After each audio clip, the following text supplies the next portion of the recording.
जब भी हम भारत में ब्रिटिश राज की बात करते हैं तो जहन में कौन सी तारीख आती है? ज्यादातर लोगों का जवाब होगा 1757 प्लासी की लड़ाई, है ना? पर क्या ये पूरी सच्चाई है या फिर असली कहानी की शुरुआत एक दशक पहले ही भारत के किसी और कोने में हो चुकी थी? चलिए आज इतिहास के इसी छुपे हुए पन्ने को खोलते हैं। ये देखिए, ये वही मशहूर तस्वीर है पलासी के युद्ध की। वो पल जब ईस्ट इंडिया कंपनी ने बंगाल के नवाब को हराया। हमें स्कूलों में भी यही पढ़ाया गया कि बस यहीं से भारत पर अंग्रेजों के शासन की शुरुआत हुई। लेकिन जरा सोचिए, क्या हो अगर मैं कहूं कि ये तो कहानी का क्लाइमैक्स था। असली कहानी, असली नींव तो एक दशक पहले ही रखी जा चुकी थी। बंगाल में नहीं, बल्कि कहीं दूर दक्षिण भारत के तटों पर। चलिए आज इसी सवाल का जवाब ढूंढते हैं। तो हम बात कर रहे हैं कर्नाटक युद्धों की। यही वो असली शुरुआत थी जहां व्यापार के बहाने साम्राज्य की एक ऐसी बिसात बिछाई गई जिसने भारत का नक्शा ही बदल कर रख दिया। देखिए, 18वीं सदी के बीच में सीन कुछ ऐसा था। भारत में दो बड़ी यूरोपियन कंपनियां थीं, ब्रिटिश ईस्ट इंडिया कंपनी और फ्रेंच ईस्ट इंडिया कंपनी। कहने को तो ये दोनों व्यापारी थे, लेकिन इनके सपने तो शाही थे। दोनों की नज़र भारत की सत्ता पर थी। और इसी होड़ में इन दोनों के बीच 3 बड़े युद्ध हुए, जिन्हें हम कर्नाटक वॉर्स के नाम से जानते हैं। पर ये सिर्फ लड़ाइयां नहीं थीं, ये तो अंग्रेजों के लिए मानो एक एम्पायर बिल्डिंग का कोर्स था। 3 लड़ाइयां और 3 बड़े सबक। चलिए एक एक करके इन सबकों को समझते हैं।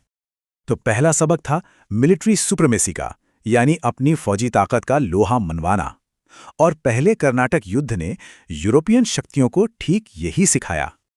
मजे की बात तो ये है कि ये लड़ाई शुरू भारत में हुई ही नहीं, आग लगी थी यूरोप में।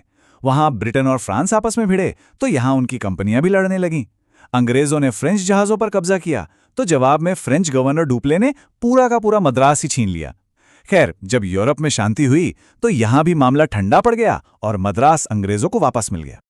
लेकिन इस पूरे युद्ध के दौरान एक छोटी सी लड़ाई हुई जिसने खेल ही बदल दिया, सेंट थॉम का युद्ध। सोचिए, एक तरफ सिर्फ कुछ 100 फ्रेंच सैनिक और दूसरी तरफ कर्नाटक के नवाब की 10,000 की भारी भरकम फौज, और नतीजा फ्रेंच जीत गए। ये एक आई ओपनर था।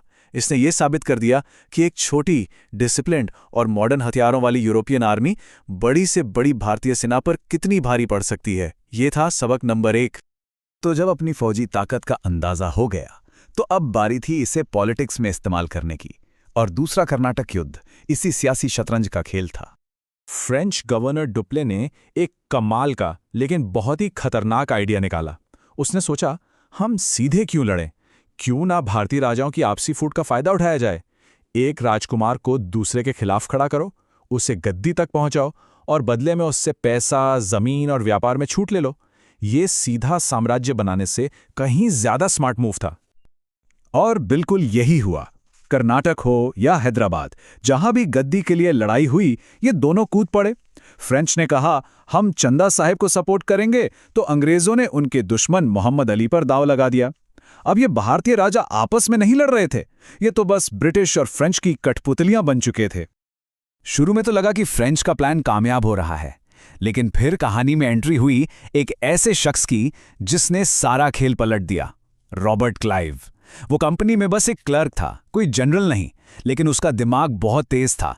उसने एक हिम्मत भरा कदम उठाया और सिर्फ चंद सैनिकों के साथ सीधा कर्नाटक की राजधानी आरकोट पर ही हमला बोल दिया और उसे जीत लिया। बस इस एक चाल ने फ्रेंच को बैकफुट पर धकेल दिया और अंग्रेजों को गेम में वापस ला दिया। 2 सबक सीख लिए, मिलिट्री ताकत और पॉलिटिकल गेम। अब आया तीसरा और आखिरी सबक, अपने कंपटीशन को जड़ से खत्म कर दो। तीसरा कर्नाटक युद्ध इसी बारे में था, भारत से फ्रेंच पावर को हमेशा हमेशा के लिए मिटा देना। ये लड़ाई भी यूरोप में चल रहे 7 इयर्स वॉर का ही एक हिस्सा थी। पर इस बार अंग्रेजों के पास एक ब्रह्मास्त्र था। वो क्या?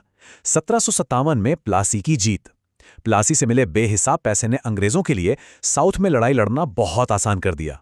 इसी दौलत के दम पर उन्होंने फ्रेंच के खिलाफ आखिरी और निर्णायक जंग की तैयारी की। और वो निर्णायक जंग थी 1760 की बैटल ऑफ वांडीवाश। यहां अंग्रेज जनरल आयरकूट ने फ्रेंच सेना को ऐसी शिकस्त दी कि वो फिर कभी उठ ही नहीं पाए। इस एक लड़ाई ने भारत में फ्रांस के शाही सपनों को चकनाचूर कर दिया। आखिर में पेरिस की संधि हुई। कागज पर तो फ्रेंच को उनकी फैक्ट्रियां वापस मिल गईं, लेकिन एक शर्त के साथ। शर्त ये थी कि वो ना तो किले बना सकते हैं और ना ही सेना रख सकते हैं। मतलब अब वो सिर्फ नाम के व्यापारी थे, उनकी सारी राजनीतिक ताकत खत्म। तो इन युद्धों के बाद तस्वीर क्या बनी, जरा सोचिए। एक तरफ फ्रेंच, जिनके पास न सेना, न किले, न कोई राजनीतिक असर, वो सिर्फ ट्रेडर बनकर रह गए। और दूसरी तरफ ब्रिटिश, भारत की सबसे बड़ी मिलिट्री पावर, लोकल राजाओं के प्रोटेक्टर और उनके लिए साम्राज्य बनाने का रास्ता एकदम साफ। तो कर्नाटक में जो हुआ वो सिर्फ कुछ लड़ाइयां नहीं थी, वो भारत को गुलाम बनाने का एक पूरा ब्लूप्रिंट था। और ये ब्लूप्रिंट या कह लीजिए प्लेबुक बहुत सिंपल थी। स्टेप 1, दिखाओ कि तुम्हारी मिलिट्री किसी भी भारतीय सेना से बेहतर है। स्टेप 2, राजाओं की आपसी लड़ाई का फायदा उठाकर अपनी पसंद के नवाब बिठाओ। स्टेप 3, अपने सारे यूरोपियन दुश्मनों को एक एक करके रास्ते से हटाओ। और स्टेप 4, सबसे जरूरी, एक राज्य से जो पैसा मिले उससे दूसरे राज्य पर कब्जा करो। तो अब आप समझ रहे हैं, कर्नाटक के ये युद्ध एक तरह से ड्रेस रिहर्सल थे। प्लासी का युद्ध तो मेन शो था, बिल्कुल, लेकिन उस शो की पूरी स्क्रिप्ट, उसकी पूरी तैयारी, वो सब कुछ दक्षिण में ही हो चुका था। तो आखिर में सवाल ये उठता है कि हम इतिहास को कैसे देखें? इन कर्नाटक युद्धों की असली अहमियत क्या है? ये नंबर याद रखिए, 3, सिर्फ 3 सबक। कर्नाटक में सीखे गए इन 3 सबकों ने ही ईस्ट इंडिया कंपनी को इतनी ताकत दी कि वो एक पूरे उपमहाद्वीप पर कब्जा कर सकी। कर्नाटक ही वो जगह थी, वो लैब थी, जहां व्यापारियों की एक कंपनी ने सियासत और जंग का वो खेल सीखा जिसने उन्हें व्यापारी से हिंदुस्तान के भविष्य के शासक बना दिया। तो जाते जाते एक सवाल छोड़ जाता हूं, इतिहास की दिशा कौन तय करता है?